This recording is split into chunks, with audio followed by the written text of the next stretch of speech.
font l'actu et ils sont sur un JFM. 7h45, l'invité du jour.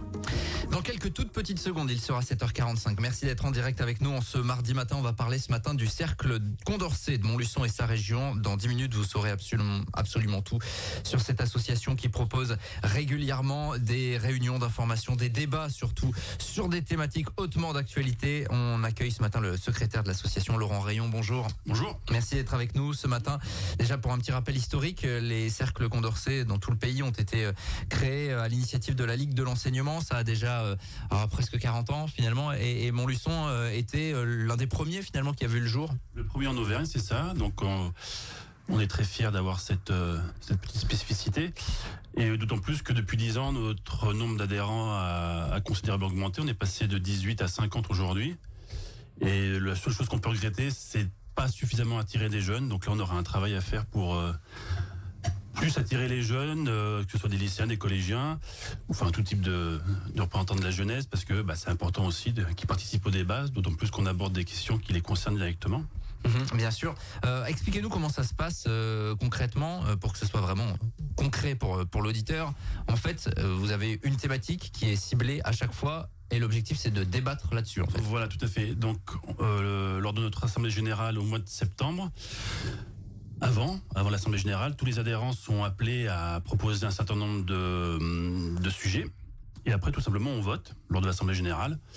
Donc, on choisit 9 thèmes, puisqu'on se réunit sur nos réunions classiques de travail d'octobre au mois de juin, l'année suivante. Et donc, la séance se passe comme ça. Donc, on se réunit de 18h à 20h à la salle C26, enfin l'ancienne salle C26 qui s'appelle la salle Henri Nourrisset aujourd'hui, espace Boris Vian, rue des Faucheroux à Montluçon. Pendant la première demi-heure, on débat de ce qui s'est passé dans le mois écoulé sur l'actualité locale, nationale, régionale, internationale. On en profite aussi pour donner des conseils de lecture, les animations auxquelles les membres participent. Et puis après, de 18h30 à 20h, la personne qui avait proposé le thème l'introduit avec une introduction, on va dire, de 5, 10, 15 minutes. Et après, la parole est libre. Donc, on débat de la thématique, à savoir quels sont les enjeux sociétaux actuellement, économiques, ou tout ce qui fait la thématique qui interpelle la société en fait. Le but, c'est pas de produire forcément des idées, mais c'est de débattre et d'éclaircir la thématique, d'en prendre connaissance et de pouvoir en débattre librement, sereinement, dans le respect de l'écoute et de la parole de chacun. Alors cette volonté de débattre, on la voit clairement. Il suffit de regarder nos réseaux sociaux notamment pour voir qu'il y a beaucoup de réactions, souvent argumentées d'ailleurs sur l'actualité. Là, vous êtes à un step supplémentaire. L'objectif, c'est de dire, vous qui avez un avis, n'hésitez pas à venir en débattre avec nous. En fait, on débat avec une liberté finalement d'opinion. Oui, bien sûr. Là, le prochain thème, ça va être les voitures électriques. Donc, moi, je trouve qu'on nous vend ça comme une solution mirifique qui va résoudre tous nos problèmes, alors que quand on prend la peine de gratter un peu, non, il y a tout. On est bien passé pour le savoir sur le bassin monial. Il y a le problème de l'approvisionnement en matière, le lithium. Est-ce qu'on va lutter contre l'autosolisme avec la voiture électrique? Je pense pas. Est-ce qu'on aura moins de bouchons? Je pense pas. Donc, faut pas nous vendre ce modèle-là comme un truc fantastique. Ça soulève beaucoup de questions. Et voilà, le prochain thème, c'est justement, on va débattre de ça. Donc, ceux qui sont pour pourront argumenter, ceux qui sont ni pour ni contre, ce qui est mon cas, on pourra aussi argumenter. Puis ceux qui sont contre pourront aussi, voilà. Mais c'est accepter que la vérité n'est pas établie et que toute chose est soumise à critique. Voilà, c'est aussi développer l'esprit critique à laquelle moi je suis très attaché. Il faut être ouvert, être capable aussi d'entendre la voix de l'autre. C'est clair, c'est important. Mais là, la parole est respectée. Il y a jamais. Alors le débat peut être parfois vif, animé, mais c'est le but. Mais le débat peut être vif, mais serein et constructif. Alors, on voit dans finalement les personnes qui participent qu'en termes d'opinion politique, puisque chacun a son opinion politique, mais il y a une vraie variété, c'est-à-dire que vous avez des personnes qui ont plus des idées de droite, de gauche, tout le monde vient un peu débattre là-dessus. Ah oui, là-dessus, mais on a pas du tout fermé là. C'est vraiment on n'a pas d'accointance politique à affirmer. C'est pas le but, mais c'est pour en débattre sans un affichage particulier, mais d'apporter l'argumentaire, de l'écoute et de faire avancer éclairer, peut-être modifier l'opinion de chacun, voilà, mais sans impartisan totalement. Oui. Bon, vous le disiez, vous avez besoin de jeunes pour venir apporter leur avis. C'est vrai que les jeunes, ils sont plus tendance réseaux sociaux pour exprimer leur avis. Vous dites, essayez autre chose en fait, c'est un petit peu ça. Oui, parce que sur Facebook, on peut pas débattre sur Facebook. D'ailleurs, vous n'avez pas d'onglet débattre. Il y a commentaire, le commentaire, vous le mettez et on réagit, on surréagit, puis on est planqué derrière son écran. Prendre la parole devant 30 personnes et formaliser un argumentaire construit, c'est autre chose. Et susciter aussi l'intérêt des autres, c'est autre chose. Donc, c'est un exercice qui est intéressant. Ouais. Lors des réseaux sociaux, oui, le débat, il ne faut pas dire que ça élève vraiment le débat. C'est plus de la cacophonie, alors que là, nous, on prend le temps, en 1h30, d'approfondir un sujet dans ses divers aspects. Et ça me paraît plus constructif et salutaire que ce déballage un peu violent et un peu contre-productif sur les réseaux sociaux. Ouais. En gros, c'est une réunion par mois, à peu près. C'est ça. Vous organisez. Le premier jeudi du mois, de chaque mois, d'octobre à juin. Bon, pour participer, il faut adhérer. Comment ça se passe? Alors non, si les auditeurs qui nous écoutent ce matin sont curieux, ils peuvent venir 1 ou 2 séances. Après, l'adhésion est à 10 €. Et c'est dans un très bon esprit, donc on accueille vraiment tout le monde à partir du moment où on a une opinion. Alors il y a des gens qui sont adhérents, qui viennent à chaque séance, mais qui ne parlent pas, qui sont là pour aussi se faire une opinion, écouter. Et puis après, on a des gens qui prennent de temps en temps la parole, des gens qui heureusement ou des fois malheureusement ont une opinion sur tout. Alors des fois c'est intéressant, mais vaut mieux préparer aussi de son côté les séances, aller chercher de l'info, puis voilà, moi j'ai lu ceci, mais qu'est-ce que vous en pensez? Donc c'est une démarche personnelle, mais aussi après qui se font dans le collectif du débat. Voilà. D'enrichissement tout simplement intellectuel, un petit peu, oui, bien sûr, prendre l'avis des autres. Oui, voilà, c'est ça. Le prochain débat, donc ça sera le jeudi 7 novembre. On rappelle, ça se passe à chaque fois à l'espace Boris Vian, ancienne salle C26. Sur la voiture électrique, ça c'est donc un thème qui à chaque fois est proposé par des membres en fait. C'est ça. C'est ça. Ouais. Donc on vote. Donc cette année, on a, comme d'habitude, notre assemblée générale, on a émis un vote par note et les thèmes qui ont reçu les meilleures notes ont été sélectionnés. Voilà. Maintenant, ce qu'on a décidé aussi, c'est de faire une préparation en binôme.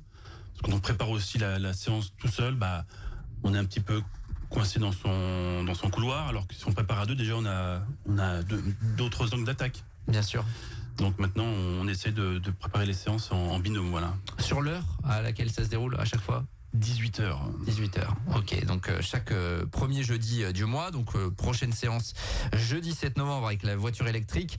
Le jeudi 5 décembre, il va être question de wokisme, un terme qui est parfois difficile d'ailleurs de définir. Justement, l'objectif là, c'est d'essayer de définir tout ça.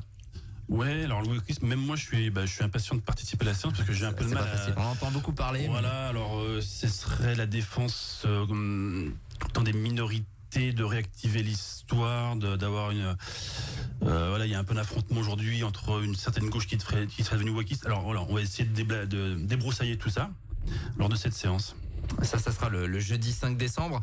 Au programme également, pour le début de l'année 2025, le jeudi 5 janvier, un temps d'échange autour de Jean Billot. Alors à Montluçon, évidemment, le nom Jean Billot résonne. L'objectif, c'est d'en savoir plus. Voilà, donc ça, c'est un médecin un